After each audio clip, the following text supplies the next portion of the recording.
So the new farming simulator just dropped. The reception is pretty mixed. There's no doubting that what Giants has achieved with this one is impressive, and most importantly, they're laying the groundwork for the series in the future. Now, just like other games, we're used to seeing them release in a poor state. However, it's not that common to see that from Giants software. However, it's something that we're used to as gamers nowadays, so it is what it is. However, let's take a look at what led up to the release and just try to piece the things together and see if any of this is merited or if it's a bit unfounded.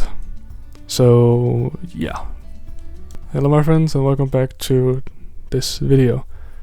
In this video we're going to be taking a look at Farming Simulator 2025 and see if the launch was overhyped or if something went a bit wrong in post-launch. Now, we have a neutral opinion here, and we're just going to be seeing if what people are saying about the game is warranted or if it's not. So, without further ado, let's get to business.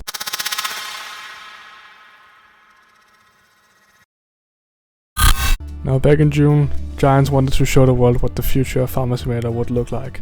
And of course, we got the cinematic trailer. Now, this trailer did a lot for the game in terms of hyping it up. People were amazed with the graphics and being able to plant rice and weather effects and all that. It was actually pretty impressive made. However, it's worth noting that Giants has always been able to create these cinematic trailers without any problems. And of course, it's also worth noting that these cinematic trailers don't show anything related to the game whatsoever, it's just a cinematic. People wanted more, and in July we got the gameplay reveal. Now, it was a bit underwhelming. You know, they focused so much on the graphics and the fog and the maps that they didn't really put much emphasis on all the other things that actually make a good simulator. And this is really echoed in the comments of the video as well, where people are baffled by the fact that they didn't really do much to improve the simulator overall. Now, the expectations of the game were set pretty high and Giants were at fault for that. However, we soon got the game, got our hands on the game, and it was pretty certain that it wasn't that overly impressive as we had hoped. It soon became apparent that a lot of the things were a downgrade from the last game. Mainly the UI were dumbed down, the AI was not the best, and overall the things that they promised were revolutionary in this game were just, mediocre at best.